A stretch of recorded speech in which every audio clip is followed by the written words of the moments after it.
And welcome to another edition of the Lowcountry Sports Report. As always, I'm joined by my favorite co-host, Justin Jarrett. What's going on, man? Well, I'm glad I'm still on the top of the co-host rankings. You know, after a couple fill-ins, it's good to still be number one. I know you have some tough competition, but you always come back week after week, so we got to give you that. Start off, busy week. You know, playoffs are coming up. And I'm sure your life is crazy writing all these stories, but track and field. Buford and May River both sweeping region titles. You want to go in more depth about that? Yeah, sure. I mean, they both put on dominant performances, which we've come to expect from them week in and week out, pretty much. Especially Buford, they've been so good, and they just blew away the field in the Region 7 4A meet.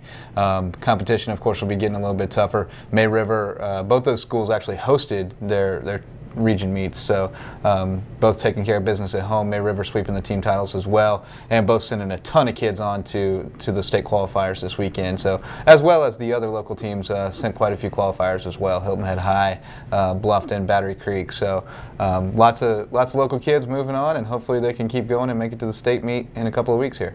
Now let's go over to soccer. Both the women and men for soccer have been really busy.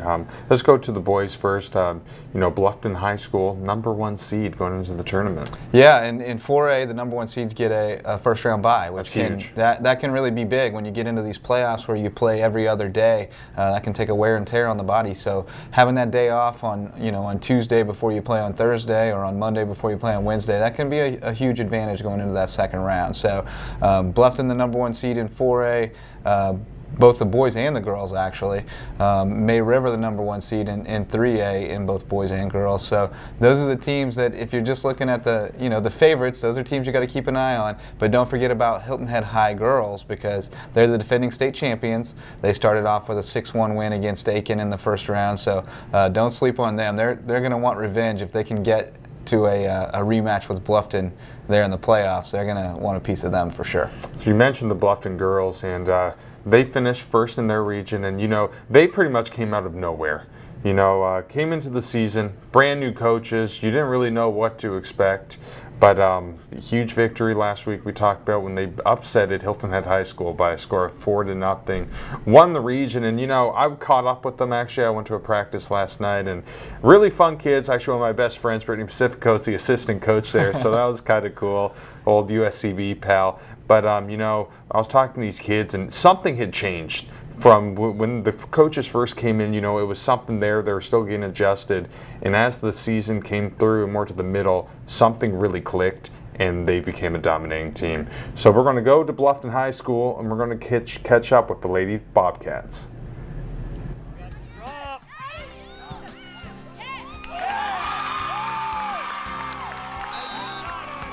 What's made the team successful is their work ethic. We took a slow start to get going, and then once the wheels started going, we had a game plan, and they've executed it every time.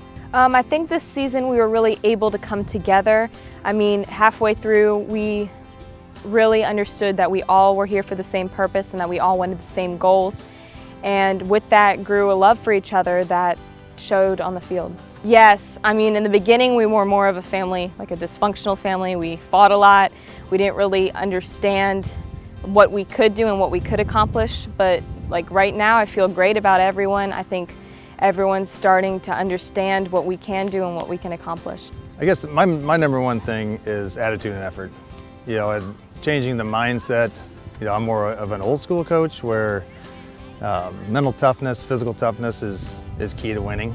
I mean, it was difficult at first to starting out with different, he had very different techniques and styles in coaching than our last coach. So it was kind of a big adjustment, but I mean, it got easier to go along, and only to see that our season has just been just as successful as it was before. It's been great to have this new adjustment. It kind of came off a little harsh at first. He brought them some Sour Patch, and it's to explain about how first he's sour, then it can be really nice. The interest meeting was a little iffy. I brought Sour Patch Kids, and I said, this represents me very well. It's going to be sour at first, but then it'll be sweet. I mean, because my expectations are high. I mean, when we started at the beginning of the year, their goals were pretty limited. I was like, why are we stopping on winning regions? Why are we stopping there?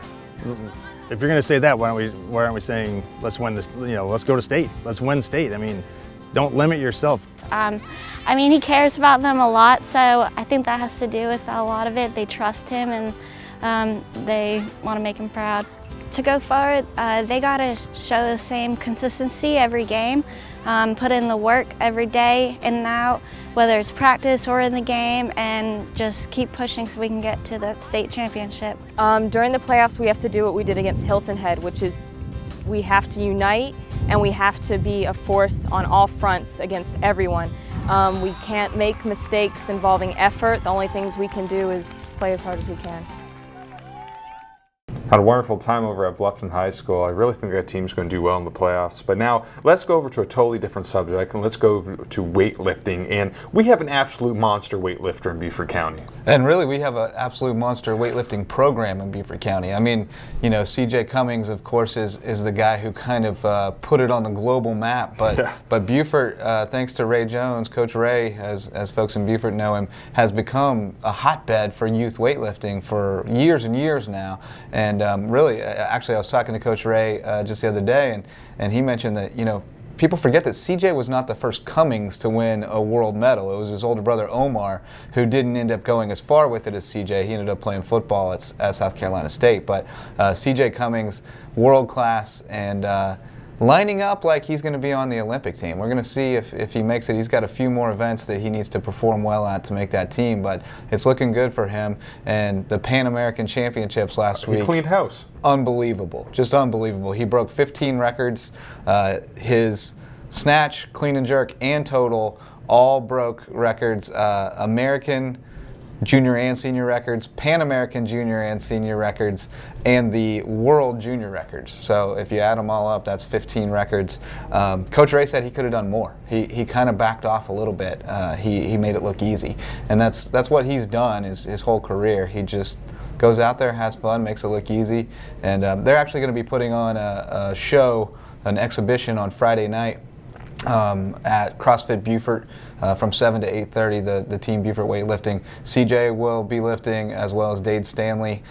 They won't be maxing out or anything, but still it's going to be very impressive for people who haven't seen Olympic-style weightlifting in person. They'll have a bunch of kids lifting and trying to raise some money because, CJ has lots of sponsors lined up, of course, but a lot of these kids do not, and it costs a lot of money, often out of Coach Ray's pocket, to take these kids to the events around the country and around the world. So they're trying to raise a little bit of money and help out with those travel expenses. Most definitely. Well, he's going to be one that would be great for us to cover for years to come. But we're going to take a quick little break. When we come back, we're going to be joined with Matt Watts, and we're going to discuss some Park and Rec sports. You're watching Lowcountry Sports Report.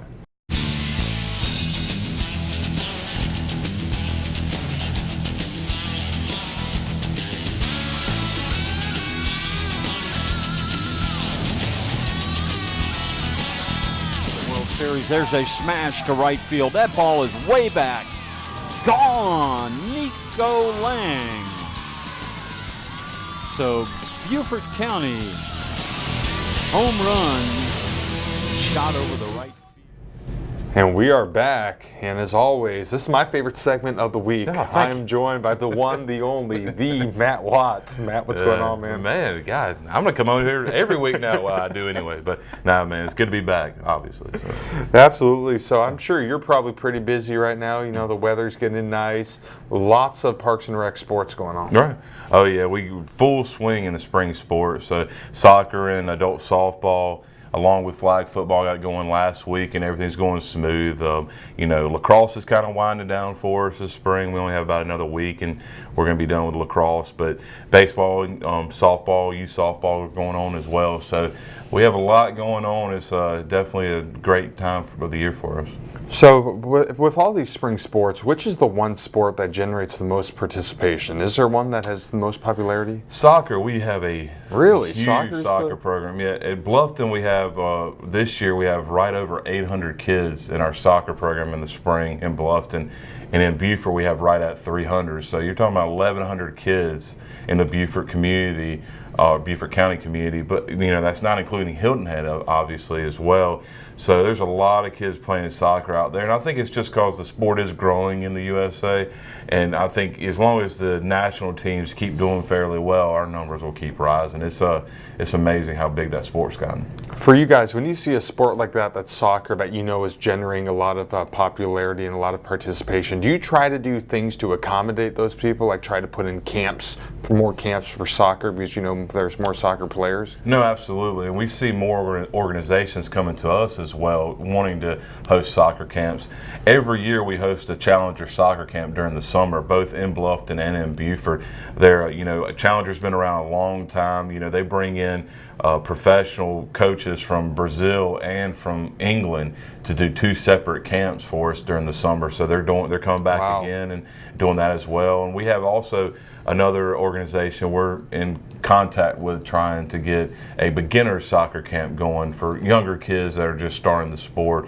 But you're absolutely right. We definitely try to, with our numbers being so big, that we have something during the summer for them as well. Soccer is really a big thing in this area, especially like Justin and I talk about it every week with high school. Both the girls and the boys. Some really big high school teams in Bluffton. Bluffton and May River are dominating. They actually finished first place in both the boys and girls. Right. And just great teams over there. Now let's switch over a little bit. Let's go to talk about the community centers. Yeah, we have tons of community centers throughout all of Beaufort County. And a lot of people think we just have Buck Walter Rec Center in Bluffton, and that we have the Burton Wells Rec Center in Beaufort, but we have tons of community centers throughout the county. Booker T. Washington, we have Coosaw, we have Dell Community Center, Scott Center, we have Bluffton Center in Bluffton. We have roughly 15 community centers that are throughout the county that we oversee, and we do have summer camps at those that we don't run ourselves. Love House Ministries runs a summer-long summer camp for a nominal charge. It's very feasible for parents to get their kids involved in those programs. And we have that information on our website. Please reach out to Love House Ministries if you're looking for a summer camp at one of our community centers for your kid to go to during the summer. So for these summer camps, are these sports-related summer camps? Are they like reading camps? Or what kind of camps are they? These kind of camps are summer-long, that are for all day, basically not daycares, but summer programming. They go on field trips, but they also have daily programming, and they do go outside and play. So it's more like an educational type of camp? Right, absolutely. We do have some summer sports camps, though. I mentioned the Challenger soccer camp, but we're going to host a lacrosse camp, possibly 2 lacrosse camps this summer. Golf camps. We have golf camps going on we're starting registration for those camps on May 1st. So please go to our website, and you're interested in putting your child in a week-long golf or lacrosse camp or soccer camp. We have all that information on our website, and registration is going on right now for some, but also some are starting May 1st with registration.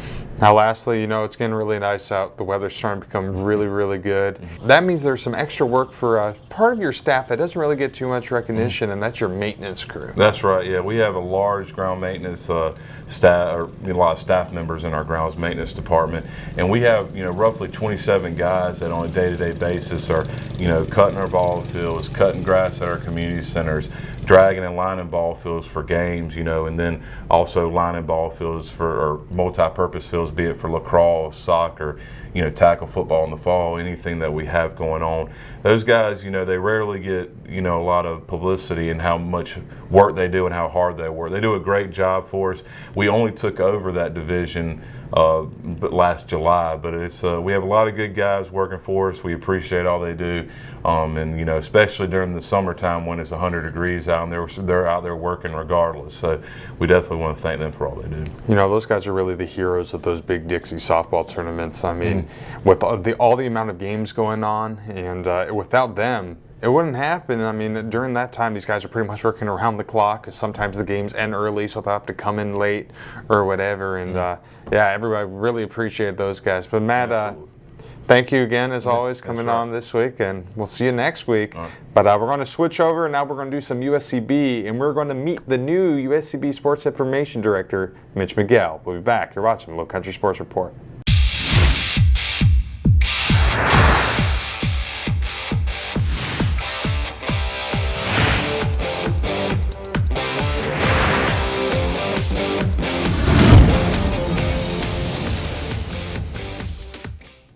And welcome to another edition of Sand Shark Bites. And no, that's not Jody Vermilia.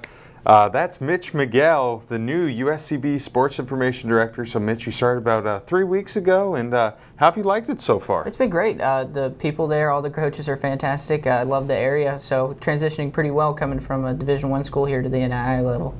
Awesome. So have you been able to really get adjusted and really learn some of the sports? Oh yeah, the sports are fantastic.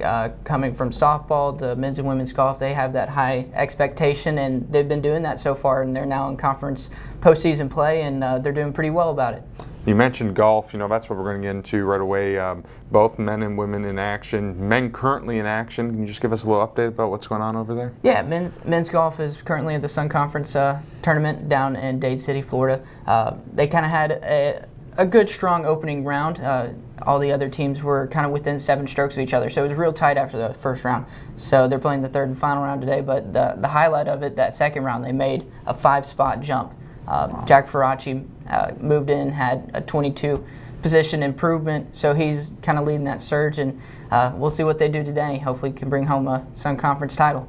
You know, that team's, throughout the years, they've always been very successful. And, you know, one thing is they're defending conference champions, and one of the reasons is they have a very good team chemistry. They're always they're good friends with each other. They always hang out, and they love each other, and it really shows off. What about the women? What have they done in conference this year? The women, they finished right in the middle of the pack, so it's a really tough conference. Safe to say that they're probably the most nationally ranked from top to bottom. I mean, they're the 7th team in the country, Sand Shark team is. So Vanessa Schleu, Blanca Porta right up there, the 1-2 up there for the USCB team. So they're just kind of waiting to see where they'll rank here in the next couple of weeks, and then get ready for the NAIA championships out in Oklahoma. Yeah, Brittany Dubuel really does a wonderful job with those girls, and you know, that team's going to grow and they're going to be dominant for a while. Now let's switch over to the field and let's go baseball. You know, baseball season, not really what they wanted this season, but we did see some bright spots. Kind of sad to see for me, you know, a couple of my friends graduating and leaving now, Chris Vasquez and Bobby Wenthe. Overall, how did you feel they played towards the end? I think they played pretty well. I think they kind of figured out where they needed to be and where they stood. Probably the highlight of the season was beating the number 3 team in the country, especially on the road. Taking one away from Georgia Gwinnett was probably a high spot, but those 1, 2, 3, 4 hitters have always been the consistent role for USCB baseball. Bobby Wenthe, as you mentioned, Chris Vasquez, Cole Hamilton as well. So it's nice to see Bobby Wenthe there in the 3-hole trying to get 3-4 RBIs a game, just kind of peppering the ball. He's also the career home run record holder. Cole Hamilton always just getting on base, swiping some bags. So it's a good chemistry. They're going to be dearly missed, so it'll be interesting to see how they go, especially since being a bunch of seniors right there. You know, they are going to be missed, but thankfully we do have some players that are going to stick around. You know, guys like Eamon Collins, Noah Matthews, they're going to be back next year, and hopefully they'll put on a great season. But now let's go over to the other side of the field and let's talk about softball. And that's the team, man. You know, new coach this year, Bailey Wigness comes in, and unbelievable. Oh yes, softball's been fantastic to watch. They've been a whole lot of fun. They've kind of leveled out here in the latter parts towards the end of the season, but they're just now leaving to go to the Sun Conference tournament. They ended the season pretty strong. Beat Coastal Georgia at home, took one away from them, so they didn't get swept for the season. So that was nice to see. Kayla Boyle right there at the top of the lineup. She's been absolutely racking havoc. Had a 4-hit game against Coastal Georgia. Taylor Boykin as well as another one to throw out there. Abby Pack, she's kind of had some arm issues, so hopefully she can come back healthy here in the circle for him, but she's been a key pitcher, starting pitcher role. Kenyon Crosby, she's also been a good 2-way player out in the circle as well as offensively. So 1, 2, 3, 4, 5 hitters right there. Pretty dangerous, so it'll be fun to see where they are, so they'll wait and see who they play, and it'll be later on Thursday of this week, so they're a lot of fun to watch. You know, you mentioned a lot of good players, but you left out one, Sloan Ducey. She's been having an amazing year, and you know, as a freshman, I think she finished either 11-3 or 10-4 or 10-3, something like that, but I'm excited to have her on the team for another 3 years. Absolutely, she threw a no-hitter down at Weber International, and she carried that into the first game of Coastal Georgia, won a 1-2-3 inning in the first, and she's just been that consistent role player. She's awesome. And so it's really nice to see, especially with Abby Pack, Kenyon Crosby leaving. It's nice to see that transition, handing over the baton, and maybe see her next year, even in this postseason, get some good, valuable innings. Most definitely. It'll be great to see what happens. But now, lastly, let's finish on track and field. I know you were at Savannah State last weekend. Just give us a little quick rundown. The women, the biggest highlight, they finished second as the two-time Sun Conference Championships. A little disappointed, but they were right there within it. So first day, it was a tight battle as the team standings, but the women are really what shined. They had 6 or 7 first-place finishes, and the throws and the field portion of it did really well. They gained a lot of valuable points, and pole vaulting did well in the triple jump, long jump, but the biggest one, Shablom, she did really well in the throws. So hammer, discus, and shot put, she gained a lot of valuable points. From the men's side, maybe a little bit disappointed from it from a Coach Gaither standpoint, finished 4th. But there was, again, a lot of bright sides. A lot of the sprints did really well. The relays did really well as on top of that. So a lot of good things are brewing there for the track and field programs. Bernard Gaither really does a wonderful job with that program. It's awesome to see the women having success again. But Mitch, thank you so much for joining us today. You know, next week you'll come back on and we'll talk more. By that time, more teams will be through tournaments, and we'll really get a good wrap up of what's going on. But we're going to take a quick little break. When we come back, JJ and I will be breaking down some more local sports.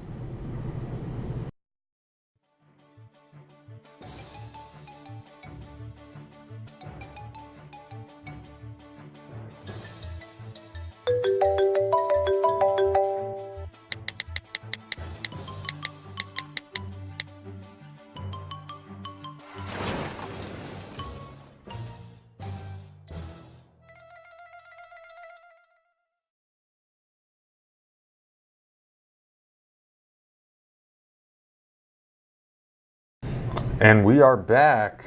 JJ show just flying by us here, but we still got some big sports to break down. Softball, you know, a lot of big softball action in the area. May River, Battery Creek still at it. Talk about what they have to do now to really make it far here and go to state. Yeah, as we tape, they're both in the district championship game. Battery Creek with a little bit better situation than May River. They've just got to win once on Wednesday night to advance to the lower state tournament. May River lost their first game. They've come back to make it back to the district final, but they'll have to win twice to move on. So, it'd be great to see both those teams get it done and move on to the lower state. Battery Creek, of course, made it to the lower state championship game last year before they bowed out. So they've got their sights set on a state championship for sure. It's state championship or bust for them. May River, you know, they've made a nice rally here, so hopefully they can keep it going. And then Thomas Hayward will be starting up the SCISA playoffs next week, but they're still finishing up the regular season this week. You know, we've talked about before, I really think that Battery Creek team is extremely special. You know, I think Chris Carr does a wonderful job with those girls, and what's so special about them is they have that mentality. They want to dominate and they want to win. Yeah, and they've got that rare group of seniors who are all as good as they are. I mean, to have that many seniors who are going on to play in college at the same time is impressive class. Yeah, that's something you can't have every year. So now let's switch over to the other side of the field and let's go to baseball. Hilton Head High School is like the only team left in there? Yeah, the only public school team to advance. They were the number 2 seed. You know, Beaufort beat them in the regular season, but they got the job done in the district tournament. They had to go overtime on Monday night to do it because they lost the first game to North Myrtle Beach, so then they had the deciding second game, but got the job done 4-2. I think that game wrapped up after 11 o'clock, so it was a late night for them. At least they didn't have a bus ride back to North Myrtle Beach. That would be pretty rough. So they're going on to the lower state. They're going to travel to South Aiken to open up lower state on Thursday. So double elimination again. So it starts over. 4 teams vying for that lower state title to move on to the state championship series. So, will any of those games be played on Hilton Head for them, or will they all be away? There's a chance. The first game will be away. Actually, on Saturday, I think win or lose, they'll end up at home just because a couple of number 3 seeds advanced in the bracket, and they're the number 2 seed. So they'll be at home either way on Saturday, win or lose. If they win, of course, then Saturday they'll be playing at home for a chance to go on to the lower state championship round. So good showing for them. Beaufort and May River disappointing. Both number 1 seeds to bow out, you know, in the district is disappointing for them. But they both had great seasons, and we'll have a lot of talent coming back next year. Another team we still have to talk about is Hilton Head Prep. You know, Chris Wells and those guys. Yeah, they started off the playoffs on Monday night and got a win in game 1. one. The way the SCISA playoffs are set up, it's a best 2 out of 3 series in each round. So if they can get game 2 against Colleton Prep, they'll move on to the state semifinals, and you know, they look like they've got a shot to go all the way. That's awesome. You know, Chris has really done a wonderful job there, and the players have really bought into him, and they really love him. And it was really cool to go out there and see them, and I really think they're going to be dominating. Well, and they're very young, so they're going to be good for a long time. Yeah, that's the biggest thing there. But now let's go to a different sport. Let's go over to golf. You know, we finished with golf on the show. I've established it, so we're just going to roll with it from this point on. PGA Championship, another golf tournament here in the area. I went out there yesterday. It was a really cool event. You know, it was kind of nice to see the teaching pros go at it and have their moment to shine. And some of those guys can really play, man. I mean, they're just, you know, maybe they're a few yards off the tee away from being on the tour, or maybe they just never quite got the putting stroke honed well enough to make it out there and had to go a different route. But they got some game for sure. And what's really cool is that, I don't know if you've been able to watch it on television, but to see it on the Golf Channel and see the beauty of Belfair, and just, I mean, it's a tremendous advertisement for the Lowcountry. It looks as pretty on TV as it does in real life. So very cool to see 312 guys out there playing golf. Unfortunately, Matt Bova, the former Bluffton resident, did not make the cut, but he had a good time. Absolutely. So very quickly, Hilton Head High School, they also won? Yeah, Nolan Hawkins won the individual medalist, and Hilton Head High won the region championship for Region 7 4A. State qualifiers coming up next week, so going to be watching those high school golf teams advance. For sure, and then SCISA playoffs are about to get underway, so I'm sure JT Herman and those boys at Hilton Head Prep, you know, they're going to be going at it with Hilton Head Christian, but that's something we're going to cover more next week when it happens. We'll break that all down, but that's going to do it for us, JJ. Thank you again, man. Always a pleasure. But you've been watching the Lowcountry Sports Report. We'll see you next week.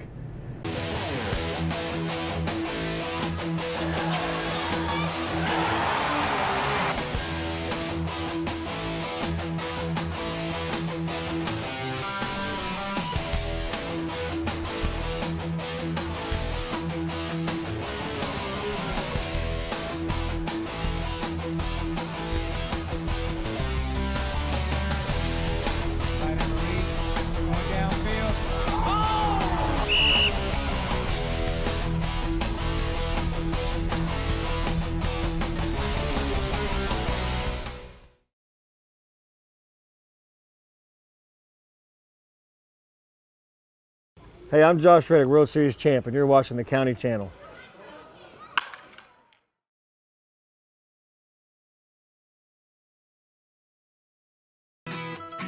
The County Channel is also available on video on demand. Go to BeaufortCountySC.gov, scroll down to Public Meetings, click Watch Now, and then click the Video on Demand button and select your program from the list. Call the meeting to order. If you'd like a DVD of this program, click on the link on the right and fill out the order form. And thank you for watching the County Channel.